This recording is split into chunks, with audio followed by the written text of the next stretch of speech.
बिस्मिल्लाहिर्रहमानिर्रहीम। अस्सलाम वालेकुम स्टूडेंट। उम्मीद के साथ कि आप खैरियत से होंगे। अच्छा स्टूडेंट, आज की हमारी जो लेक्चर सीरीज़ है वो लेक्चर नंबर 7 है उसका, और वो है सेकंड इक्वेशन ऑफ मोशन। इससे पहले हम इक्वेशन ऑफ मोशंस का पहला लेक्चर आप लोगों ने देख लिया है, फर्स्ट इक्वेशन ऑफ मोशन का। अगर किसी स्टूडेंट ने वो लेक्चर स्किप किया है तो ऊपर आई बटन पे क्लिक करके वो उस लेक्चर को देख सकता है। अच्छा student, second equation of motion जो सी है वो रिलेट करती है डिस्टेंस, इनिशियल वेलोसिटी को और टाइम को। सेकंड इक्वेशन ऑफ मोशन जो सी है, फर्स्ट इक्वेशन ऑफ मोशन हमने क्या निकाली थी, वो थी हमारे पास V F is equal to we I plus A T.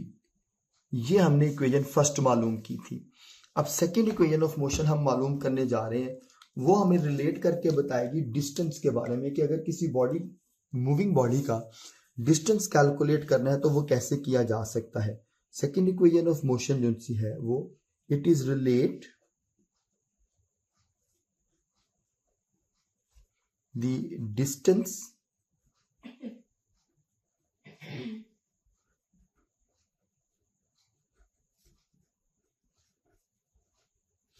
covered by a body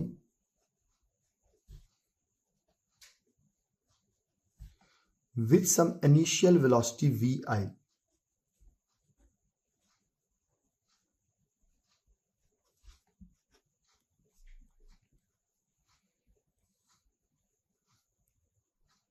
in time T time के अंदर हम इनिशियल वेलोसिटी वी आई के साथ जो सा है वो बॉडी कितना डिस्टेंस ट्रेवल करती है, हम इसको रिलेट करेंगे।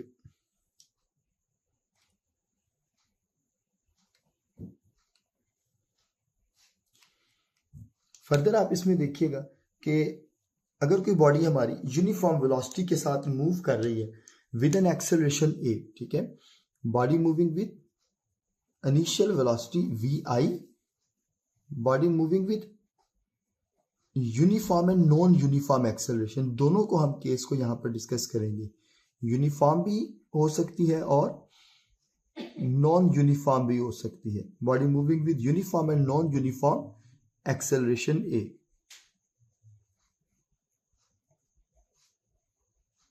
इन अ स्ट्रेट लाइन, और बॉडी हमेशा हमारी क्या होगी जी, स्ट्रेट लाइन के अंदर ही कंसीडर करेंगे। जैसे कि पहले लेक्चर के अंदर मैंने ये बात आपको क्लियर की थी कि हमारी बॉडी हमेशा स्ट्रेट लाइन में मूव करती होगी, लीनियर मोशंस होगी, तो हम इक्वेशन ऑफ मोशंस को फॉलो करेंगे। अदरवाइज जो सा है वो इक्वेशन ऑफ मोशंस एप्लीकेबल नहीं होती हैं।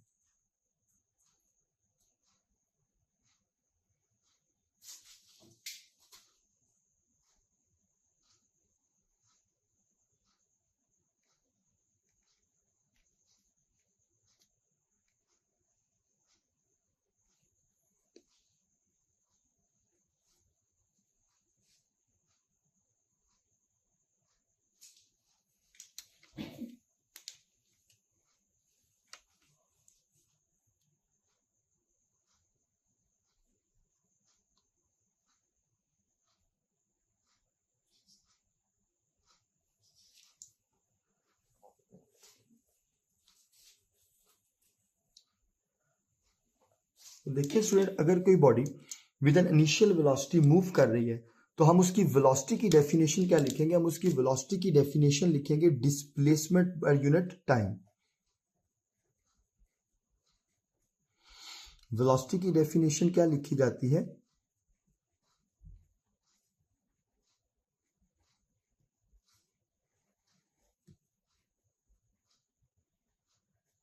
Displacement per unit time. यहां से अगर आपने डिस्प्लेसमेंट कैलकुलेट करना हो तो आप कैसे करेंगे, डिस्प्लेसमेंट कैलकुलेट करने के लिए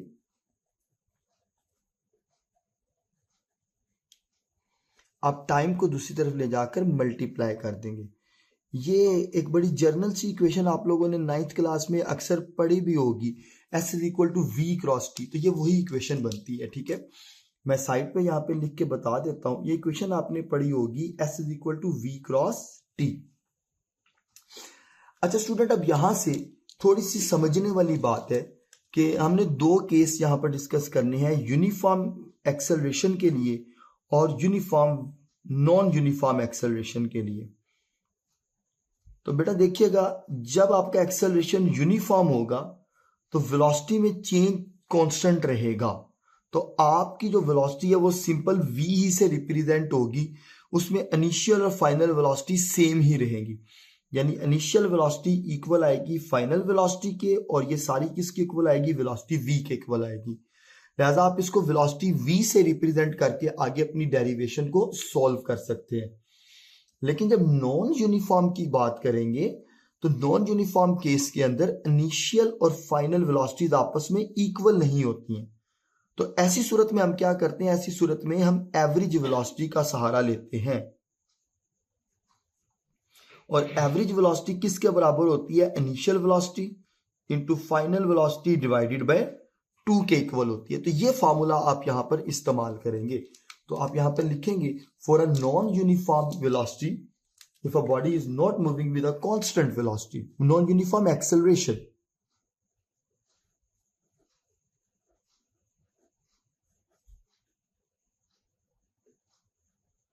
if a body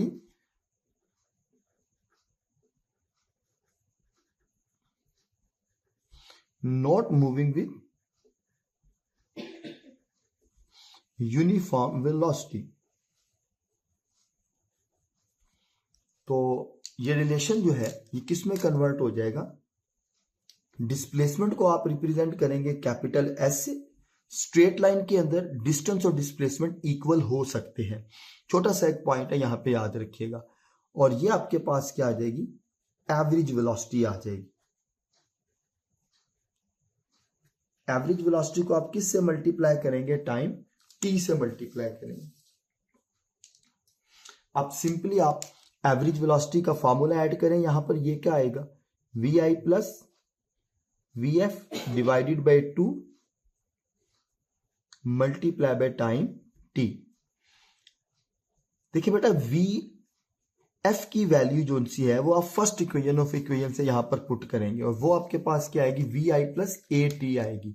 first equation of motion से वी एफ की वैल्यू आपके पास क्या आ जाएगी, वी आई प्लस ए टी, और दूसरी वैल्यू हमारे पास क्या रहेगी, सेम रहेगी। 2 से आप इसको डिवाइड करेंगे और टी से क्या करेंगे, मल्टीप्लाई करेंगे। दोनों सेम क्वांटिटीज आपस में मल्टीप्लाई हो रही है, तो ये क्या कहलाएंगी, ये कहलाएंगी 2vi plus A T divided by 2 multiply bye T. अब ये सिर्फ मैथमेटिकल कैलकुलेशंस बाकी रह गई हैं। ये टी इन दोनों से मल्टीप्लाई होगा और ये 2 यहां आकर मल्टीप्लाई हो जाएगा, ठीक है। तो ये आपके पास क्या बचेगा, 2vi प्लस ए टी का स्केयर। आपको चूंकि डिस्टेंस का रिलेशन निकालना है, जो सेकंड इक्वेशन ऑफ मोशन का मकसद है कि it is relate the distance covered by a body with initial velocity, तो ये रिलेशन आपके पास क्या आ जाएगा, s is equal to we i t plus 1/2 a t square. तो देखिए स्टूडेंट, कितनी आसानी के साथ और सिंपल तरीके के साथ ये इक्वेशन आपने ड्राइव कर ली है। अब हम अगले लेक्चर के पोर्शन में इसी इक्वेशन को ड्राइव करेंगे with the help of second equation of motion, with the help of graphical method से अब हम इसको सॉल्व करेंगे। क्या है जी हमारे पास,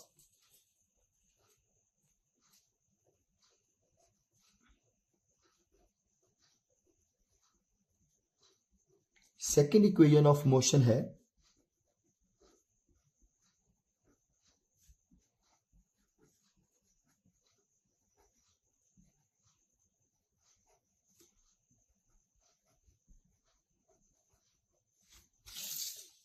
बाय अ ग्राफिकल मेथड।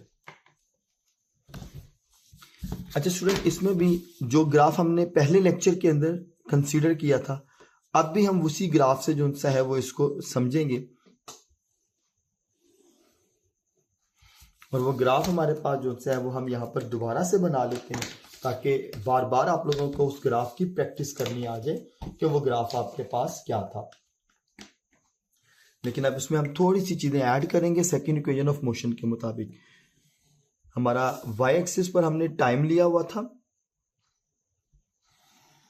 वाई एक्सिस पे हमारे पास थी वेलोसिटी, एक्स एक्सिस पे हमारे पास था टाइम टी। हमने कहा था कि हमारी बॉडी किसी पॉइंट ए से मूव करती है with final velocity v i. Point a से लेकर बी तक उसने ट्रैवल किया था। बी से लेकर नीचे डी तक का जो डिस्टेंस है वो उसके पास था फाइनल वेलोसिटी का, और ए के पैरेलल पे जो उसके पास पॉइंट था वो था सी का। ओरिजिन से बॉडी ने अपनी मोशन को स्टार्ट किया था। एक्सिस के ऊपर बी के पैरेलल जो पॉइंट है उसको रिप्रेजेंट किया हुआ था किससे? ई से। तो अब आप देखें, अगर आप किसी बॉडी का डिस्टेंस ट्रेवल्ड करना चाहते हैं तो याद रखिएगा डिस्टेंस ट्रेवल्ड जो सा है वो ग्राफिकल मेथड से कैसे निकलता है। Distance travelled bye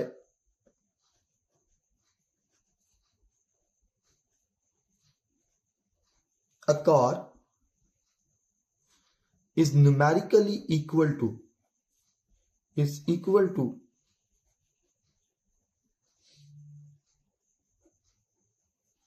area covered under the graph। ये आप लोग पहले पॉइंट पढ़ के आ चुके हुए हैं डिस्टेंस टाइम ग्राफ के अंदर। तो अब आपने ये सारा एरिया कैलकुलेट करना है। इस एरिया को डिवाइड करें दो पाथ के अंदर, ठीक है। डिस्टेंस ट्रेवल्ड किसके इक्वल आ जाएगा? मैथमेटिकली ये इक्वल आएगा area of o a b d, यानी ओ से लेकर ए से लेकर बी और बी से लेकर डी तक ये जितना डिस्टेंस बनता है ये सारा अगर आप कैलकुलेट कर लें तो वो इस बॉडी के डिस्टेंस ट्रेवल्ड के बाद आएगा कि ए से लेकर बी तक जो उसने फासला तय किया वो कितना था, वो आपके पास कैलकुलेट होगा। तो आप देखें, आप इस शेप को दो हिस्सों में डिवाइड कर सकते हैं। कैसे? सबसे पहले आप निकालेंगे area of o a c d, ठीक है, और इसको आप प्लस करेंगे किसके अंदर?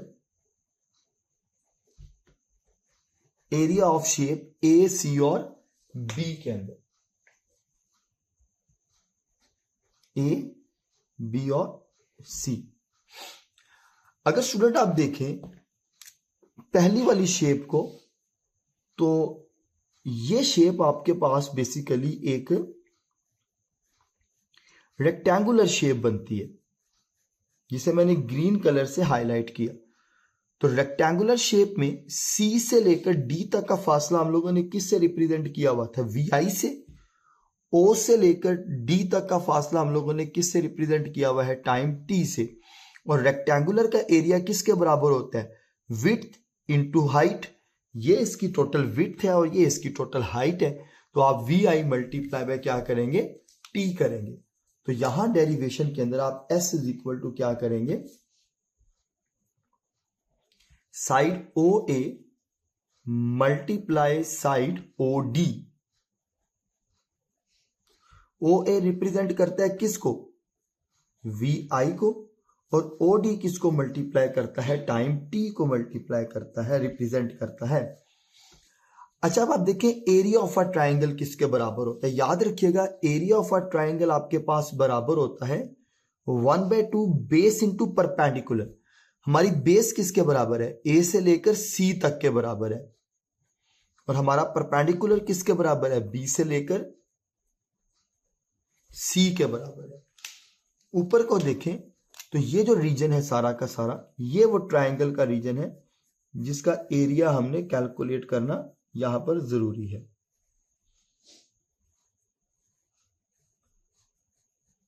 ये सारा reason. First equation of motion अगर आप याद करो बच्चों, तो बी से लेकर सी तक के फासले को आपने एक्सेलरेशन ए टी से रिप्रेजेंट किया था। और ए से लेकर सी तक किसके पैरेलल है? ये बिल्कुल नीचे आ जाए तो ओ डी के बराबर है और ये टाइम फ्रेम है हमारा। तो यहां पर अब आप वैल्यूज पुट करें तो आपको फर्स्ट इक्वेशन ऑफ मोशन की शेप बनती हुई दिखाई देगी। ए सी किसके बराबर है? टी के। और बी सी किसके बराबर है? ये मल्टीप्लाई का साइन है, ए टी के बराबर है। तो फाइनल इक्वेशन आपके पास क्या आ जाएगी, s is equal to we i t plus 1/2 a t square. और ये वही इक्वेशन है जो पहले आपने अभी विदाउट ग्राफ यहां पर ड्राइव की थी।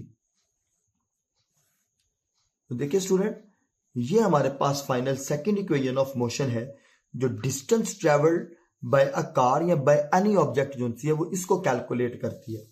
यहां पर एक एमसीक्यूज आपके साथ डिस्कस करेंगे और उसके बाद इस लेक्चर को यहां पर क्लोज करेंगे।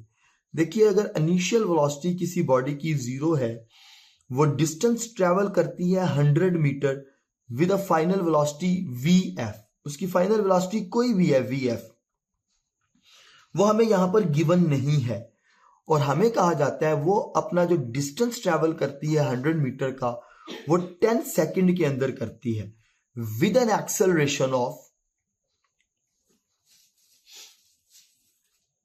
व्हाट, उसका एक्सेलरेशन कैलकुलेट करें।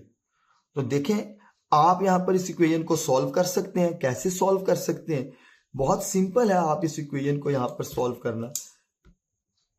सबसे पहले डिस्टेंस की वैल्यू आपके पास कितनी आ जाएगी, 100। वी आई आपके पास क्या है, 0, तो ये सारा फैक्टर क्या हो जाएगा, 0 हो जाएगा। 1/2 करेंगे आप ए, और टी आपके पास क्या आ जाएगा, 10 का स्क्वायर। 100 इज इक्वल टू 10 का स्क्वायर आपके पास कितना आएगा, 100 आएगा। 2 से आप डिवाइड करेंगे, एक्सेलरेशन कितना आ जाएगा आपके पास, 50, और 50 को यहां पर अगर आप डिवाइड करेंगे तो एक्सेलरेशन की जो वैल्यू है वो आपके पास कितनी आ जाएगी, 2 मीटर पर सेकेंड स्क्वायर आ जाएगी।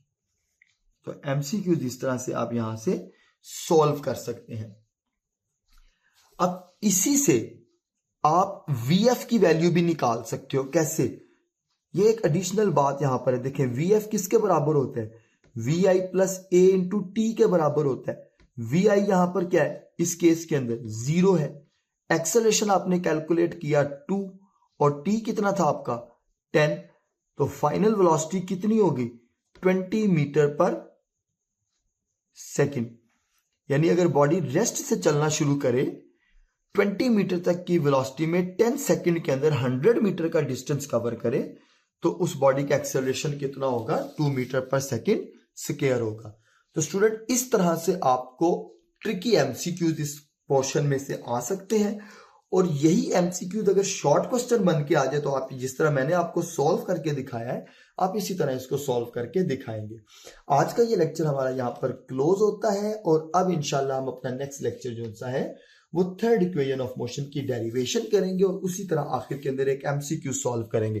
तो लेक्चर को तवज्जो के साथ देखिएगा और अब इंशाल्लाह हम आपसे नेक्स्ट लेक्चर में मिलते हैं। अल्लाह हाफिज।